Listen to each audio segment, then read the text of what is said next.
이 좌파 빨갱이 종북들은요, 참, 그거 아까 찾다가 그만둔 거 다시 한번 찾아봐요.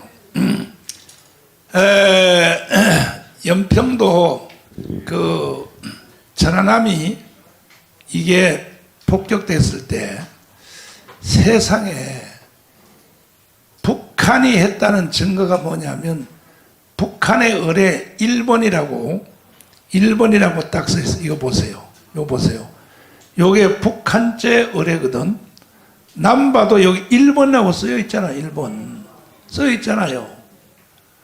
그런데 이 증거를 내놨더니 천안함을 폭침한 그 증거를 내놨더니 뭐라 그랬냐?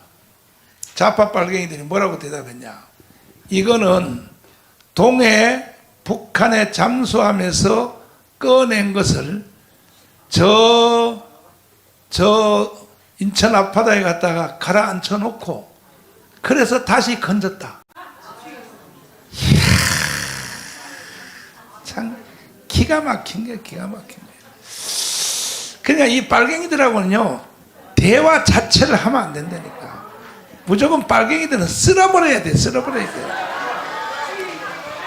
오늘날 이렇게 아직도 40%들이 빨갱이 편을 들고 있는데 이렇게 만든 요 빨갱이 대장 요 이동호 교수님을 모시겠습니다.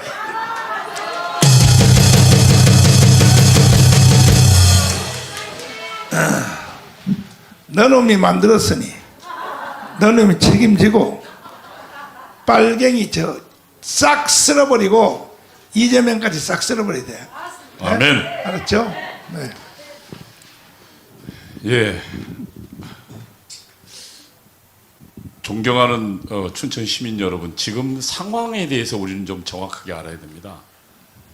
대한민국을 전복하고자 하는 반란 세력이 우리 대한민국을 대통령을 내란 수괴라고 공격하고 있습니다. 넘겨보시죠. 이 반란의 주범이 누구냐면 우리는 똑똑히 알아야 됩니다. 이재명, 박선원, 민노총입니다. 다음요. 우선 김여정이 한번 지시한 내용을 보십시오. 아예 대놓고 국민들은 윤석열 저 천치 바보들이 들어앉아 자꾸만 위태로운 상황을 만들어가는 정권을 왜 그대로 보고만 있는지 모를 일이다. 무슨 말이에요? 탄핵하라는 얘기입니다. 이미 2022년도에 한 얘기입니다. 예, 다음요. 이재명은 대통령을 내란 수괴라고 반란을 선동하고 있습니다. 한번 보십시오. 탄핵이 터지자 이재명이 뭐라고 이야기하면 국회에서요, 최대한 빠른 시간 내에 직무에서 배제하고요, 그리고 이재명을 윤 대통령을 국가 내란 범죄 수괴로, 그리고 계엄령 선포를 반란 행위이자 친위 쿠데타라고 규정했습니다. 여러분, 이 규정 어디서 나왔을까요? 저는 이와 똑같은 상황을 압니다. 과거 저희가 전대협 시절에 매번 어떤 행위로 어떻게 하라고 아예 구호까지 다 지시해서 내려왔습니다. 그리고요, 노무현 탄핵 때 여러분 처음 들어보는 용어가 등장했습니다. 의회 쿠데타라는 용어입니다. 그거 어디서 나왔냐면 북한의 한민전이 지령한 내용입니다. 이번 사태를 의회 쿠데타라고 규정하라고 하자 30분 있다가 정확하게 국회 본청 안에서 국회의원과 국회 보좌관들 입에서 의회 쿠데타라는 용어가 나왔습니다. 저는 이것도 지금 이 정확하게 윤 대통령을 내란 범죄 수괴 또 내란이라고 규정한 것, 저는 북한이 지령했다는 내용을 보고 있습니다. 왜냐하면 그 증거를 제가 이따가 지금 설명해 보겠습니다. 다음요.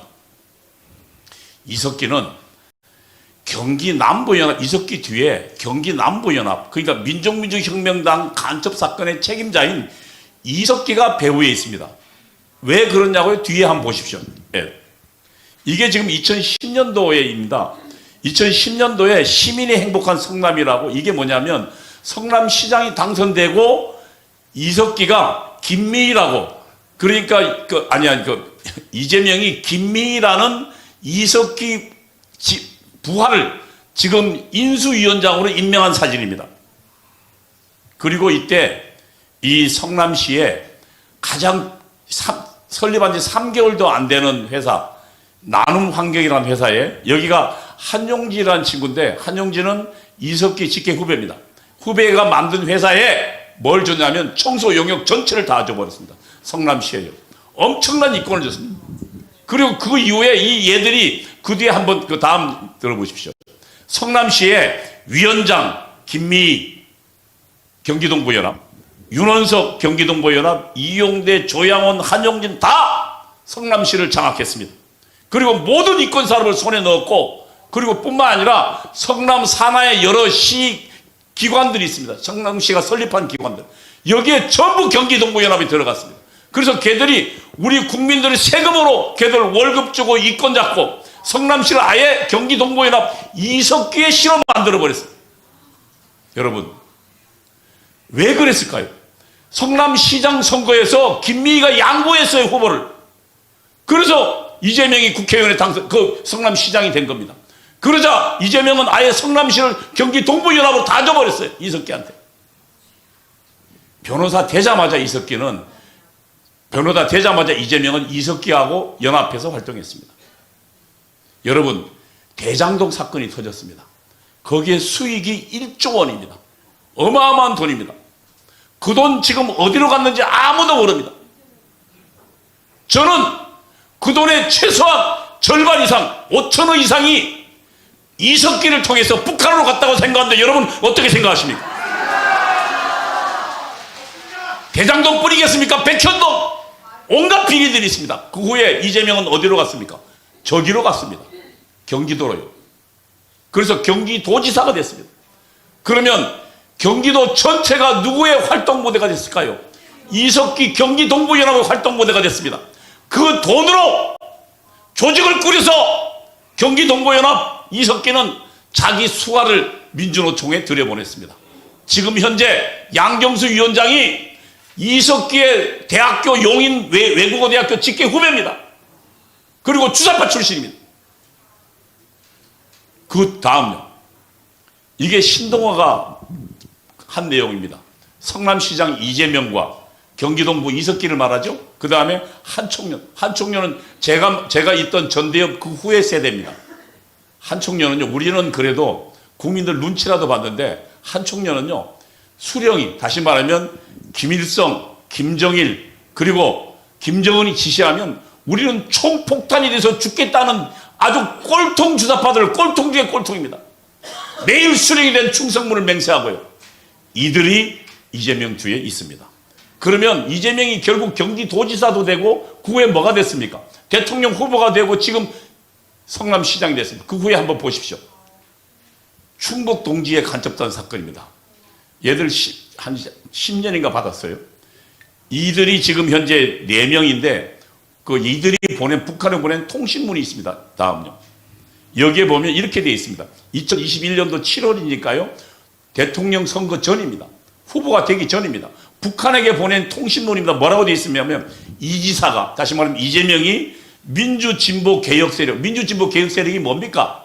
더불어민주당이 이야기한 겁니다. 대선 후보로 광범위한 대중들이 결집될 수 있다. 다시 말하면 온 조직이 이재명을 지지하도록 본사에서, 북한에서 적극적인 조치를 취해달라. 지령 내려달라고 충북 동지회가 북한에 보낸 통신문입니다.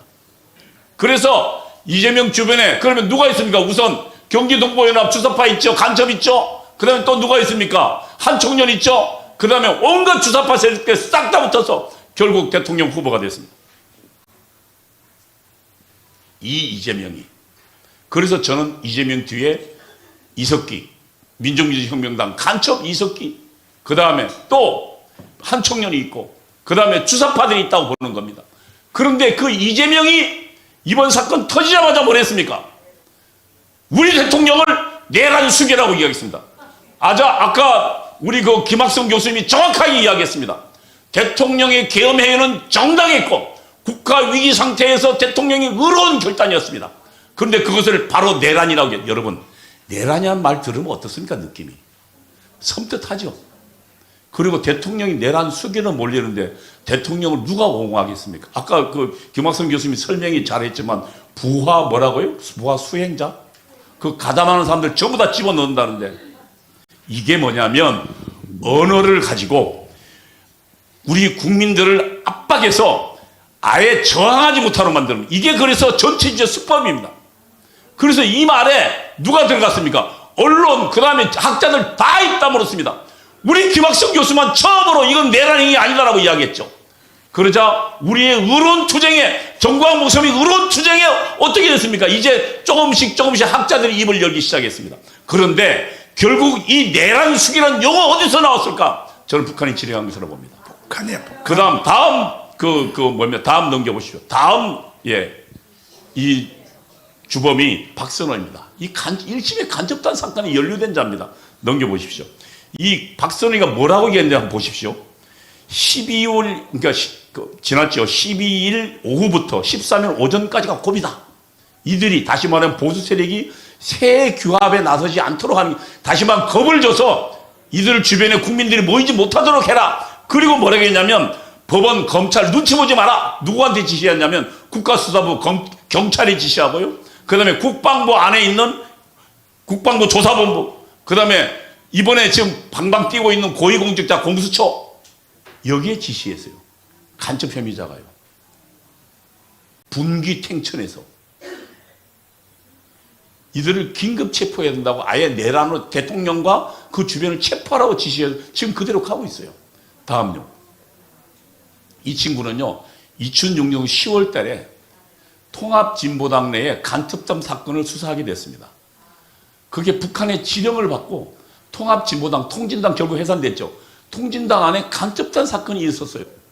그래서 그것을 수사하다 보니까 여러분, 청와대 안에서 실시간으로요, 그것도 큰 트럭 두 대, 그러니까 약 8만 페이지가 넘는다 그러니까요.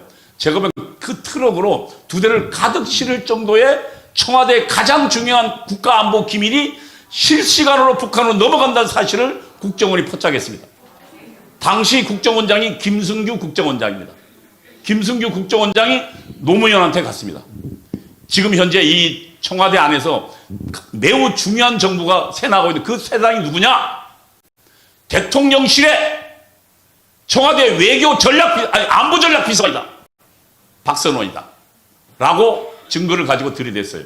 왜냐하면 대통령 참모를 수사하려면 대통령 재가가 필요합니다. 김승규 국정원장은요, 나오다가 자기 해임당했다는 걸 알았습니다. 박선호는 수사 못하도록 한 거예요. 그러니까 사실은 1심의 간첩단에게 정보를 넘기고 실질적으로 이 박선원이 연대 제 후배입니다. 연세대학교의 학생운동권 출신입니다. 이 친구가 영국 갔다가 일본에서 내가 볼 때 행적이 이상해요. 안 보여요. 어쨌든 그런데 노무현 정부 들었으니까 딱 핵심 중에 핵심인 안보 전략 비서관 오더라고. 근데 이 친구가 결국 1심의 간첩에 다 넘긴 거예요. 이 박선원이 나중에 문재인 정부 때 뭐 했습니까? 문재인 정부 때 맨 처음에 미국 특사로 갔어요. 그리고 또 중국으로 갔다가 그 다음에 국정원에 직접 들어갔어요.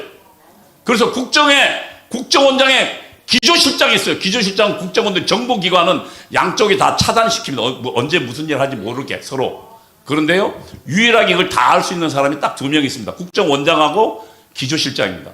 왜냐하면 기조실장은 돈을 줘야 되거든요. 그 다음에 진급시키는 인사를 해야 되거든요. 거기에 기조실장이 했습니다. 지금 이 박선원이 어디서 나오는 정보인지 모르지만 국정원이 자기 심어놓은 자기 뿌락치겠죠. 정보를 모르지만 가지고 지속적으로 지금 대한민국을 공격하고 있어요. 맨 처음에 특수전 사령관 찾아간 놈이 누굽니까? 박선원입니다.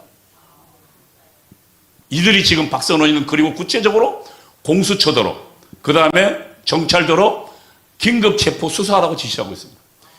지금 반란의 주범들이 대한민국을 공격하고 있는 겁니다. 다음요. 그 다음에 민노총 한번 보겠습니다. 아무도 이 녀석들 7일 날 모였던 겁니다. 얘들이 지금 이미 민노총은 이전에 12월 5일 날 이미 총파업을 선언해 놨습니다. 총파업을 한다는 얘기는 회사에 다니는 노동 근로자들이 회사 안 나가도 된다는 얘기예요. 무엇 때문에 총파업을 해놨을까요? 7일 날 인원 동원하려고요. 저기다가요. 다음요. 얘들은 2022년 윤석열 정부 들어서기가 3월 10일 날 투표했습니다. 그리고 일주일 지난 3월 24일 날 윤석열 정부가 5년 내내 투쟁하고 탄핵시킬 거라고 이미 대표자 회의에서 했습니다. 이게 그 뒤에 보십시오. 다음요. 이게 지금 대표자 대회에 명의 나온 성명서입니다. 다음요. 그리고 계속 퇴진 총궐기 투쟁 벌였죠. 다음요. 그런데 이 민노총이 누굽니까? 다음 넘겨보십시오. 이게 지금 민노총 내에 있는 간첩단, 민노총도 여러 간첩단이 활동합니다. 그러니까 충북 동지에도 있고요. 또 그 다음에 창원 간첩단도 있고 제주 간첩 다 민노총이 있는데 그 안에 민노총 중에 핵심 중에 핵심이 간첩이었습니다. 석권호라는 친구입니다. 이 친구의 당시 민노총 지위가 뭐냐면 조직쟁의국장입니다. 조직쟁의국장은 민노총 전체 조직을 장악해서 거기에 스트라이크 벌이고 시위 벌이고 파업 벌이고 투쟁하는 것을 전체로 총괄하는 놈입니다. 이 친구가 열 몇 차례 북경, 베트남, 프놈펜, 중국 광주 하노이 등지에서 간첩과 접선했습니다. 그리고 그 안에 자기 하부 조직을 만들어 놨습니다. 여러분 지금 언론이 이상하지 않습니까? 언론에 뭐가 있습니까? 민노총 산하 조직이 있습니다. 언론 노조입니다. KBS, MBC, SBS 다 언론 노조입니다. 그 언론 노조를 누가 쥐고 있어요? 민노총이 쥐고 있는데 그 핵심 중에 핵심이 석고다라는 간첩입니다. 이번에 18년 받았죠. 12년, 18년 받았죠. 다음요. 이 민노총의 2022년도 11월 15일자 지시물입니다. 북한이 지시한 거예요. 각계각층의 분노를 최대한 불축시켜라. 다시 말하면 세월호 같은 사태, 그보다 훨씬 더한 사태를 일으켜라는 거예요. 그리고 이렇게 얘기합니다. 국민이 죽어간다. 이게 나라냐. 퇴진이 추모다. 그리고 그 옆에 사진 보십시오. 사진에 그대로 퇴진이 추모다. 국민이 죽어간다. 이게 지금 북한이 지령해준 구호입니다. 구호를 그대로 들고 나왔어요. 여러분, 지금 내란수교라고 우리의 대통령을 김학성 장로님이 이야기했지만 우리나라 최고의 헌법학자입니다. 김학성 장로님의 책 가지고 지금 현재 판검사들은 그 책으로 다 공부했습니다. 우리나라 최고의 헌법학자가 딱 첫 일성이 대통령의 계엄은 사법심판 대상 아니다. 그 다음에 두 번째, 내란 폭동도 없었고 북한 물론 목적도 없다 라고 이야기했습니다. 그런데 거꾸로 지금 이들이 우리 대한민국의 정당한 대한민국을 지키기 위한 구국의 항전을 이렇게 반란으로 내란으로 몰아보고 있습니다. 여러분, 이 사실을 우리만 알 것이 아니라 오늘 집회한 목적은 이 사실을 우리 국민들에게 알려야 할 것입니다. 여러분. 그래서 이번 토요일은 정광 목사님이 눈물로 호소하고 있습니다. 제가 보기에는 지금 일정이 살인적이에요. 어제도 또 인천 집회 마치고 아침 기자회견하고 인천 집회 갔다가 다시 오후에 또 와서 방송하시더라고요. 죽겠다는 얘기입니다. 저분의 목숨을 건 투쟁에 우리가 같이 하십시다. 그래서 이번 토요일은 전부 다 나와서 저 반란 세력들을 우리 힘으로 진압합시다.